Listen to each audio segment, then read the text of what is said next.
Olá, queridos, eu sou o Padre Rodrigo Carneiro e esse é o nosso canal Atraídos pela Palavra de Deus.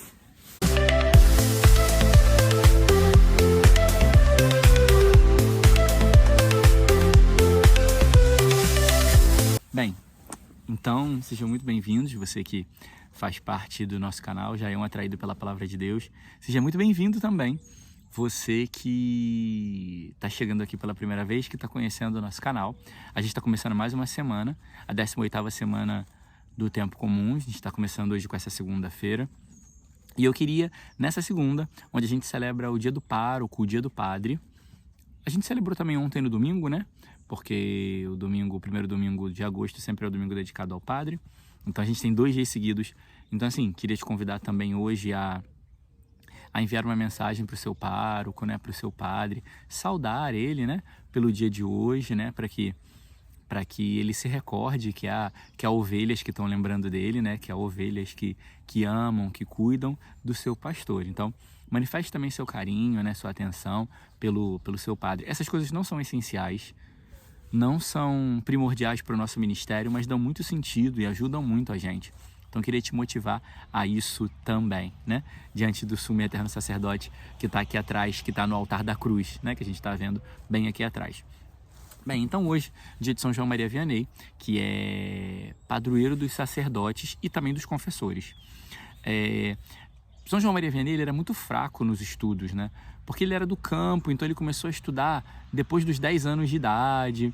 Ele chegou no seminário só com 20, tinha muita dificuldade de estudo, ele só começou a estudar depois dos 10, lá pelos 14 anos, porque foi quando abriu uma escola no seu povoado. Ele era de um povoado do interior de Lyon, na França. Então, era um homem muito rude, por isso foi muito subjulgado. Então, quando ele foi ordenado sem a potestade, sem o poder de confessar, porque diziam que ele não tinha capacidade de guiar as almas. Só que depois, com o ministério, com a vida, com a fama de santidade desse homem, com as graças que o Espírito Santo fazia através dele, ele se tornou padroeiro dos confessores, um homem que passava 16 horas no confessionário confessando, um homem que viveu sua vida para a conversão das almas, para santificar o seu povo. Então, aquele que foi subjulgado, Deus fez a sua grande e maravilhosa obra. São João Maria Vianney foi designado também para uma paróquia em Ars, que era em outro extremo de Lyon também. E aí ele foi denominado para essa paróquia, onde ninguém queria ir, e ele foi o único que disse sim. Então ele foi. Isso é bonito também da beleza sacerdotal. Viver o sacerdócio como essa liberdade de fazer o que a igreja pede, sabe? De fazer o que a igreja designa a cada um de nós, né? Se a igreja me pede isso, eu digo sim, eu vou. Ninguém quer ir? Eu quero. Né? Santa Teresinha também dizia isso, né? Fazer o que ninguém quer é não brigar e não ter com quem faça competição. Porque quando a gente quer uma coisa que muita gente quer, tem competição, tem inveja. Agora, quando você decide a sua vida por fazer o que ninguém quer fazer, Santa Baquita também falava isso. Quando você quer fazer o que ninguém quer fazer, é um lugar onde não há competição, onde não há inveja, onde não há briga, onde não há rixa. Então é um lugar maravilhoso, onde só está você e Jesus, porque ninguém quer estar, mas Jesus sempre está lá. Então ele foi para Ars. Ninguém queria ir porque era um povoado onde só tinha uma igreja, extremamente vazia, porque só tinham 230 pessoas no povoado. Então as igrejas estavam vazias e as tabernas, né, os bares, cheios. Depois da passagem de São João Maria Vianney por aquele lugar, após alguns anos, a taberna estava vazia e fechou, e a igreja estava cheia. Porque chegou alguém para fazer o que tinha que fazer. Celebrar a missa, atender o povo, cuidar, ser padre. É básico, é o normal. E quando eu também, como cristão, faço o que eu tenho que fazer, eu manifesto a Deus, eu expresso a Deus no mundo. Então você, como cristão, tem que aprender que você tem que fazer o que você tem que fazer. Você tem que amar, você tem que varrer a igreja, você tem que limpar, você tem que passar um pano no banco, você tem que lavar um banheiro. É fazer o que tem que fazer. E mas ninguém quer fazer, sempre sou eu que faço. Melhor, porque você não precisa competir com ninguém. Faça o que tem que fazer e siga o seu caminho. A igreja não vive só de catequese e de pregadores e de pessoas que estão à frente. A igreja vive também e é sustentada principalmente por quem está nos bastidores, quem está na intercessão, quem está rezando, quem está limpando, quem está preparando. Então, os melhores lugares onde Deus também quer estar com cada um de nós. A primeira leitura de hoje...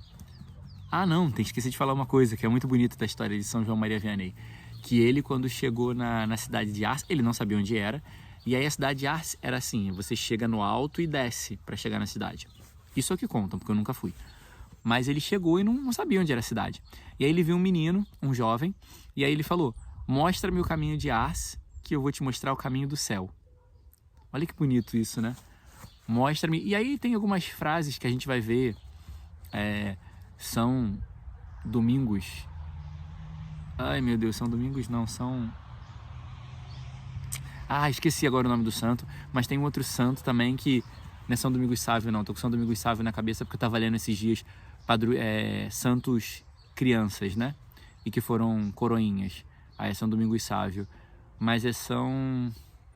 o fundador dos Salesianos. Dom Bosco, pronto. Dom Bosco, que dizia, dai-me as almas e ficai com o resto. É quase que a mesma frase, né?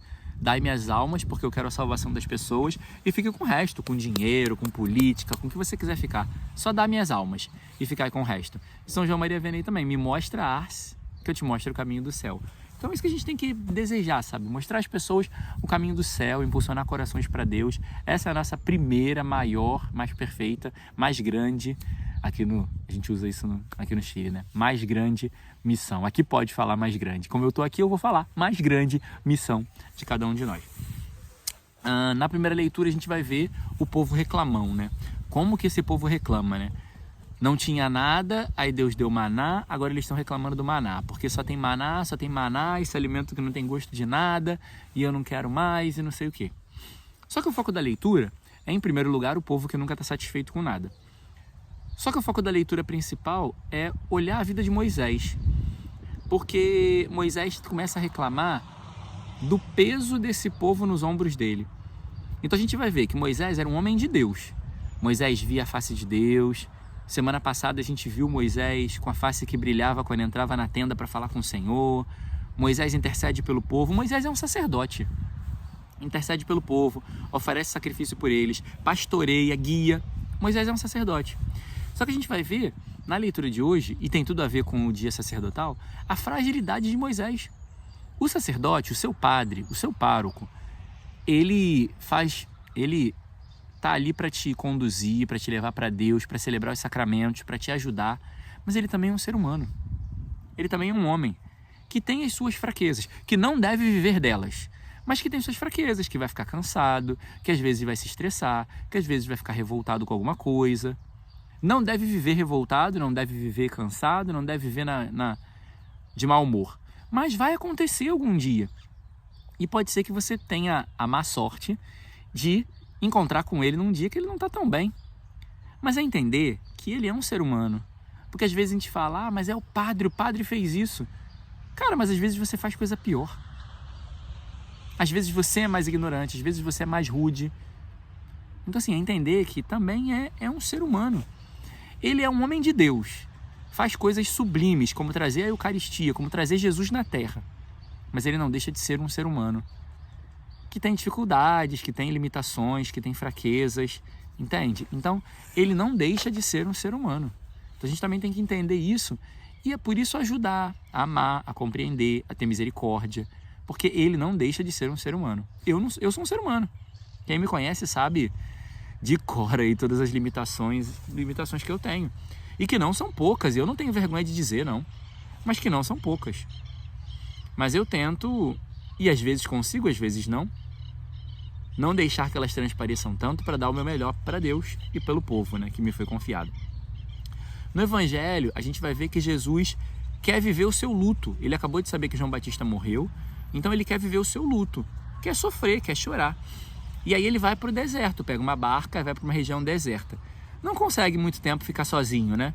Mas ele tenta pelo menos um pouco ficar sozinho para poder refletir, para poder chorar, para poder estar com o Pai, para poder estar na intimidade, na oração. Então, ou seja, nós precisamos também, no nosso luto, na nossa tristeza, nas nossas dores, ter um momento para chorar com Deus. Não é só chorar com pessoas, mas é chorar com Deus. E aí aqui eu faço um convite ousado. Você que é meu amigo, que me conhece, que convive comigo, me faz um favor. Quando eu estiver chorando, reclamando de alguma coisa, me faça a seguinte pergunta: Padre, Você já chorou isso com Deus? Para eu poder despertar também e acordar. Isso vai me ajudar a lembrar, caramba, talvez eu possa estar chorando por uma coisa. Vem o trator do tiozinho que vai cortar lenha para as irmãs, para botar na chaminé, na chaminé não, na lareira, para mais tarde. Aí vai passar o senhorzinho do trator aqui, tá ouvindo já? Já deve estar dando para ouvir o barulho aí do trator, que ele vai passar aqui, porque ele vai lá embaixo, lá atrás, tá vendo? Tem umas árvores aqui atrás, aí ele vai lá no final cortar lenha para a gente poder se aquecer de noite, que aqui faz muito, muito frio. Mas beleza, voltando. Então você que é meu amigo, que é próximo de mim, se eu estiver chorando por alguma coisa com você, me faz esse favor, me pergunta: padre, você já chorou isso com Deus? Só para me lembrar também disso que eu estou pregando. E você também, se você tem intimidade com um sacerdote, se você é amigo de um padre, quando ele estiver chorando perto de você, pergunta: padre, você já chorou isso com Deus? Porque a gente precisa também chorar com Deus, porque é só Deus que pode consolar o nosso coração. Então às vezes tem dores que a gente quer chorar com pessoas, e que é justo também, porque são amigos e são pessoas próximas, mas a gente tem que chorar também com Deus. Então lembra isso pro seu padre e lembra para mim também, porque eu sou padre e preciso ser lembrado disso também.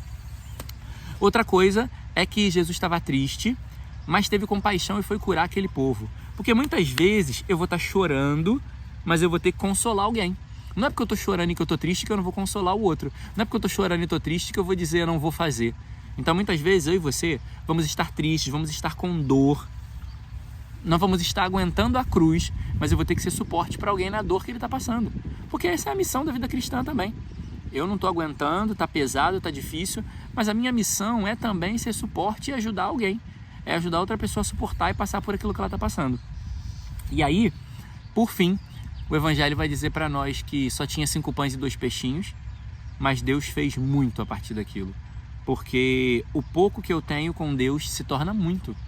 Ou seja, o que eu não vejo como vai se alimentar uma multidão com 5 pães e 2 peixes? O que eu não vejo como, Deus está vendo uma oportunidade e faz. Porque como a gente já viu, o nome de Deus é Eu Sou. Eu sou aquele que age. Eu sou aquele que faz. Então confiemos, deixemos o nosso nada, o pouco que temos, nas mãos de Deus. Isso também é a vocação sacerdotal. Eu não tenho muito a oferecer, mas o pouco que eu tenho, se eu deixo nas mãos de Deus, Ele pode fazer muito na sua vida. A sua missão como cristão é colocar o seu pouco nas mãos de Deus e deixar Ele fazer uma grande obra. Louvado seja nosso Senhor Jesus Cristo, para sempre seja louvado.